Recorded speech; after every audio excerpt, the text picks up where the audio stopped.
አማዞን ስሙን ተማሪ ህፃናት ልጆች እንኳን የሚያውቁት ነው። በዓለማችን ላይ ትልቁ ወንዝ እንደሆነ ይታወቃል። ነገር ግን እርሱ ወንዝ ብቻ አይደለም፣ የዓለማችን ሚስጥርም ነው። የአማዞን ወንዝ ስፋት ከአውስትራሊያ አህጉር አጠቃላይ መጠን ጋር የሚነጻጸር ነው። አማዞን ሙሉ አህጉር ያክላል። በከፍተኛ ውሃ ሙላት ወቅት ወንዙ ከጫፍ ደቡብ አሜሪካ እስከ ተቃራኒው ጫፍ ድረስ ይፈሳል። እስካሁን ድረስም በዚህ ወንዝ ላይ አንድም ድልድይ አልተገነባም። በየ24 ሰዓቱም አማዞን ወደ ባህር የሚያፈሰው የውሃ መጠን በእጅጉ ከፍተኛ ነው። ይህ መጠን ማለትም በአንድ ቀን በአማዞን ወንዝ የሚፈሰው ውሃ ለኒውዮርክ ከተማ ለ12 ዓመታት ያክል ሊበቃ ይችላል። የዚህ አስደናቂ ወንዝ ምስጢራዊነትና ጨለማ ተመሳሳይነት አላቸው። ምክንያቱም አማዞን ትልቅ ከመሬት በታች የሚፈስ የውሃ ክፍል አለው። ይህ የውሃ ክፍል እስካሁን ድረስ ራሱን በግልጽ መንገድ ያልገለጠ ነው። የቦታው መገኛም እጅጉን ስምጥ ስለሆነ እንደተለየ ዓለም ያስመስለዋል። የአማዞን ደን በእውነት የዓለማችን የህይወት ማከማቻ ተብሎ ይጠራል። በሳይንስ የታወቁ ከህይወት አይነቶች ከ1/3 በላይ እዚህ ይኖራሉ። አዳዲስ የእንስሳ ዝርያዎችም በተመራማሪዎች በመደበኝነት በዚህ ደን ውስጥ ይገኛሉ።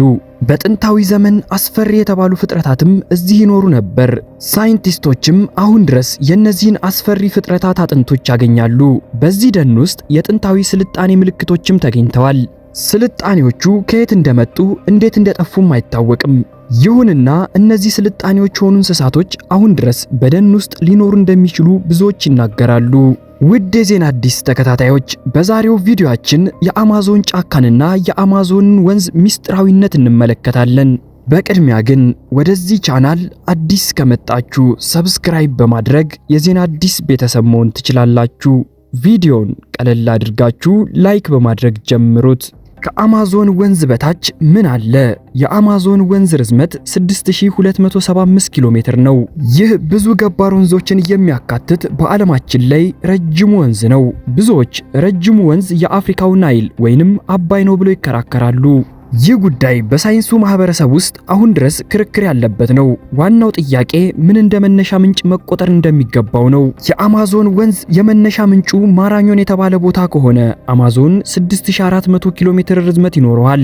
አፓቼን የተባለ ቦታ ከሆነ ደግሞ 6992 ኪሎ ሜትር ይሆናል። እናም 6650 ኪሎ ሜትር የሆነውን የአባይ ወንዝ በርዝመት ይበልጠዋል። ዩካያሊን የተባለ ቦታን እንደመነሻ ካየን ደግሞ 7100 ኪሎ ሜትር ይደርሳል።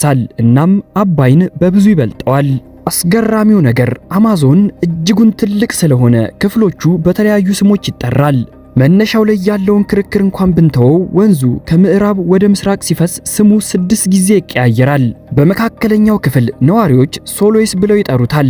በየቦታውም ስሙን እየቀየረ ሄዶ ከጠቅላላ ርዝመቱ 1/3 ያክል ብቻ አማዞን ተብሎ ይጠራል። ብዙዎቹ የአማዞን ገባር ወንዞች ስማቸውን ከውሃው ቀለም ይወስዳሉ። ተፈጥሮ እዚህ በቀለም መጫወት ትወዳለች። ለምሳሌ ያክል የሪዮ ኔግሮ ውሃ ጥቁር ይመስላል። የማዴራ ደግሞ ወርቃማ ወይንም ቀይ ቀለም አለው። በብራዚል ማናውስ ዩሮ ኔግሮ ከቢጫና ወርቃማ ውሃ ያለው ሶሊሞይስ ጋር ይገናኛል። ከአንዲስ ተራሮች የሚወርዱት እነዚህ ሁለት ወንዞች በአንድ መንገድ ቢገናኙም ለረጅም ርቀት እንደ ሁለት የማይቀላቀሉ ወንዞች ሆነው ይፈሳሉ።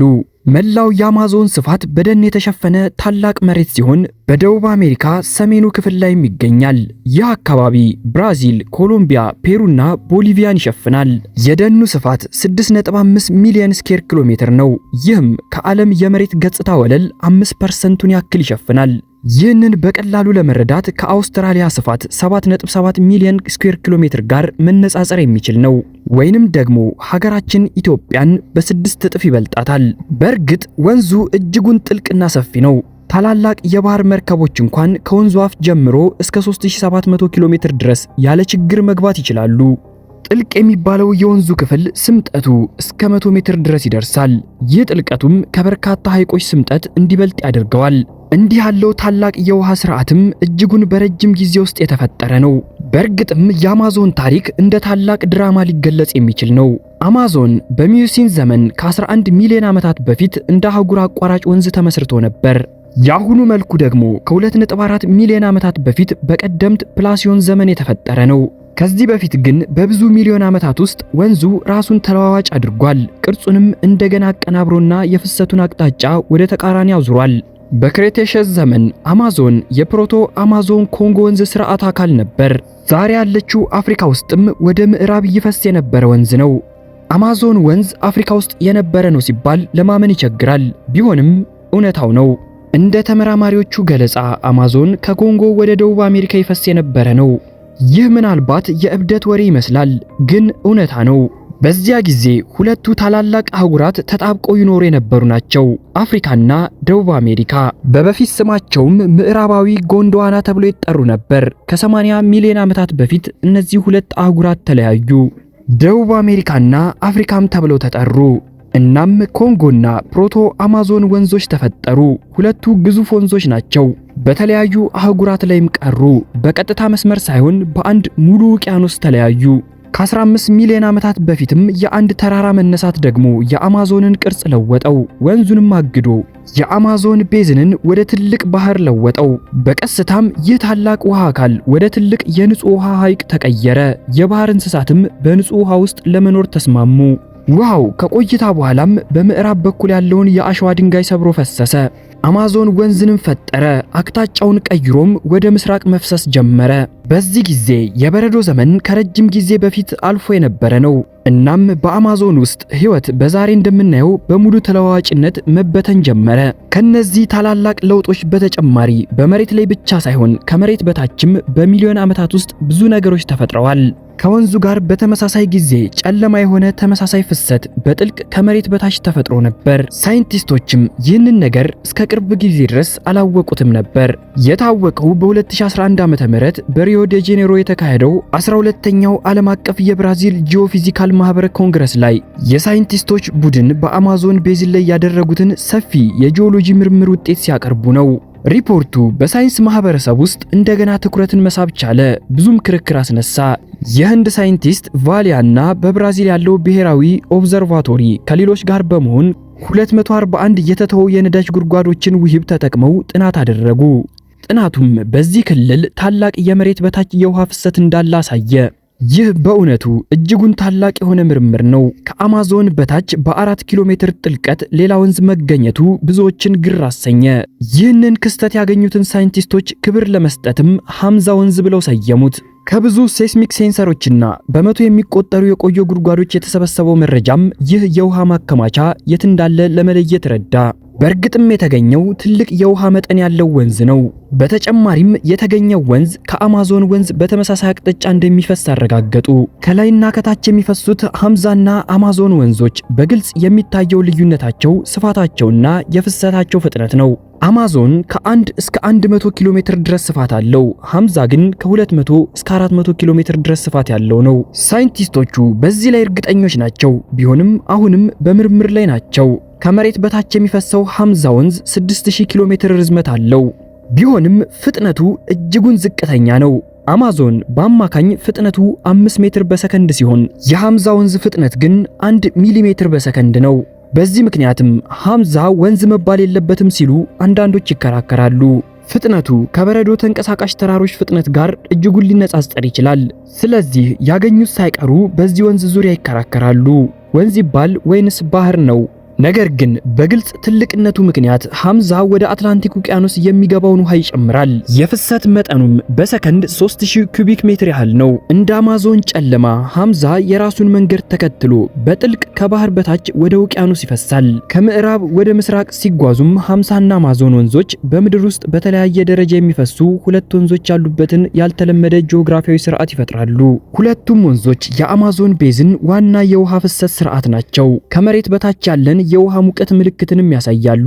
ሐምዛ እንደ አማዞን ከምዕራብ ወደ ምስራቅ የሚፈስ 4000 ኪሎ ሜትር ጥልቀት ላይ የሚገኝ ወንዝ ነው። የኮምፒውተር ሞዴሎች ደግሞ በ600 ሜትር ጥልቀት ላይ ውሃው በአንዳንድ ጊዜ ቀጥታ ወደ ታች እንደሚፈስ ያሳያሉ። ነገር ግን እነዚህ ወንዞች እንዳሉ መሆናቸው ብቻ እንኳን የሚያስደንቅ ሲሆን በዚህ ክልል ታሪክ ውስጥ የተገኙት ነገሮች ይበልጥ ያስፈራሉ። ይህንን አጥንት ይመልከቱት። ምንም ልዩ ነገር የያዘ አይመስልም። ቀላል የጀርባ አጥንት ነው የሚመስለው። ነገር ግን ይህ የዘንዶ አጥንት ነው። አዎ ያስደነግጣል። ምናልባት እባቦች ትልቅ ናቸው፣ እንደ ዘንዶ ትሉ ይሆናል። እርግጥ ነው ዘንዶች እጅጉን ትልቆች ናቸው፣ ግን ለንጽጽር የዘንዶ አጥንት ይህንን ይመስላል። አሁን ይህንን ይመልከቱት። ይህ ዘንዶ እኛ የምናውቃቸውን ዘንዶች እንደ ትንሽ ትል የሚያስመስል ነው። ይህ ምን አይነት ጥንታዊ አስፈሪ ፍጥረት ነው? ዳይኖሰሮችን ካጠፋው የአስትሮይድ ግጭት ጥቂት ሚሊዮን ዓመታት በኋላ ታይታናቦ የተባለው ይህ የዘንዶ ዘር በዛሬዋ ኮሎምቢያ የምትባል አካባቢ ታይቶ ነበር። ይህ ከምንጊዜውም በላይ በታሪክ ከተመዘገቡ ዘንዶች ረጅሙ ነው። ርዝመቱ ከ15 ሜትር ይበልጣል። ክብደቱ ደግሞ ከ1 ቶን በላይ ነው። ዛሬ ላይ ያለው ረጅሙ ዘንዶ ግሪን ፓይተን ነው። እርሱ ግን ርዝመቱ 7.5 ሜትር ብቻ ነው። ይህም የታይታናቦን ግማሽ ማለት ነው።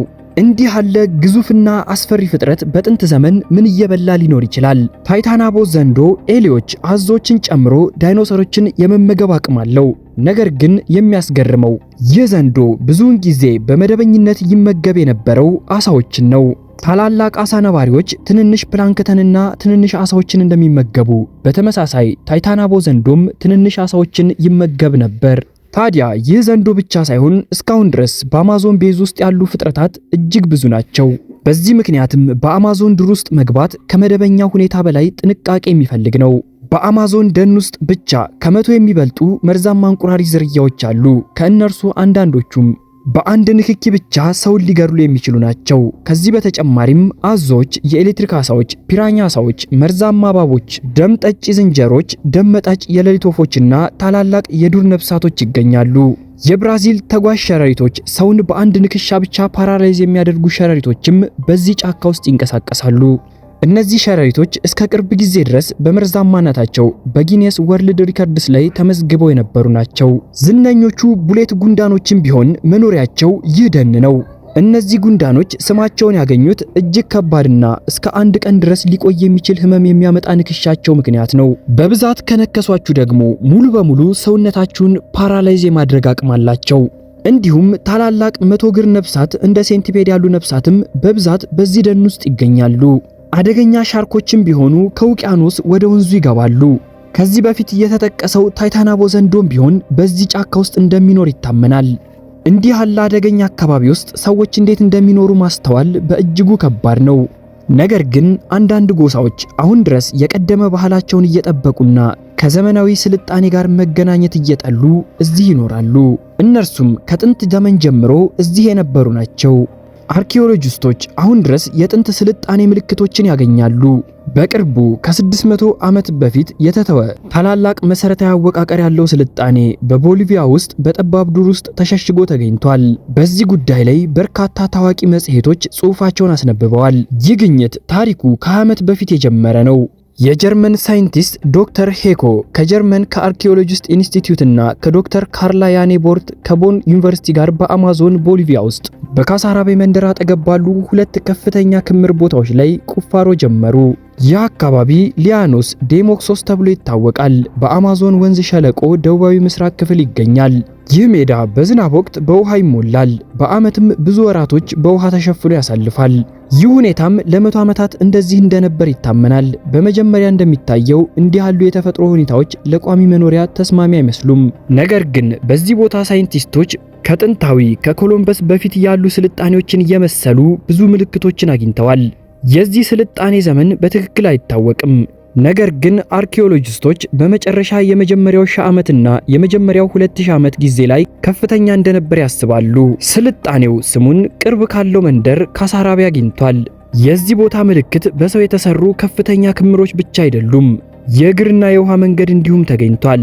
እነዚህ መንገዶች ብዙ ኪሎ ሜትሮችን ይረዝማሉ፣ መሬቱንም በቀጥታ እየቆራረጡ ይሄዳሉ።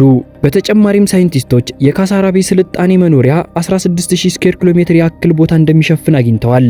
እነዚህ ክምሮችም በእውነት የፒራሚዶች፣ ሌሎች ህንፃዎች፣ የፈራረሱ መሰረተ ልማቶች እንደነበሩ ይገልጣሉ።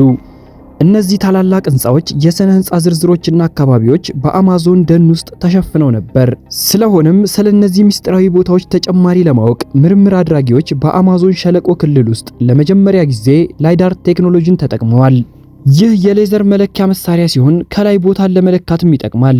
መሳሪያው በሰከንድ 1.5 ሚሊዮን ምልክቶችን የመለካት ብቃት አለው። በዚህም ይህንን የምትመለከቱትን ትክክለኛ የሆነ 3D ካርታን ለመፍጠር ያግዛል። ሳይንቲስቶች የቀድሞ ካርታዎችን ከሳራቤ ስልጣን ምልክት ጋር በአዲስ ዲጂታል ሞዴል ላይ ሲያጣጥሙም 147 እና 315 ሄክታር ያክል መጠን ያላቸው 2 ትልልቅ አካባቢዎችን በዝርዝር የተዘጋጀ ዕቅድ እንዳላቸው ተገልጦላቸዋል። እስካሁን በእነዚህ በጠፉ ስልጣኔዎች ውስጥ ምን ያክል ሰዎች እንደነበሩ መገመት አይቻልም፣ ግን የመኖሪያዎቹ አቀማመጥ ትልቅና በደንብ የተደራጀ ህዝብ እንደነበር ያመለክታል።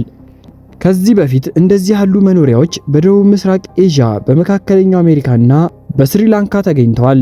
ነገር ግን በካሳራቤ ስልጣን ግኝት ብቻ ሳይንቲስቶች እንዲህ ያሉ ከተሞችን ከኮሎምበስ በፊት በአማዞን ሸለቆ እንዳሉ ለመጀመሪያ ጊዜ አረጋግጠዋል። ምርምር አድራጊዎች እንደሚሉት እኛ በዚህ ክልል የእውነተኛ አርኪኦሎጂ ስራ ገና መጀመሪያችን ላይ ነው ብለው ይናገራሉ። ወደፊት የሚጠብቀን ትልቅ ግዴታ ነው ሲሉም ያሳውቃሉ። እነዚህ ከተሞች እንዴት እንደተሰሩ፣ ሰዎች ከየት እንደመጡና ወዴት እንደጠፉ ማረጋገጥ እንደሚፈልጉም ይናገራሉ።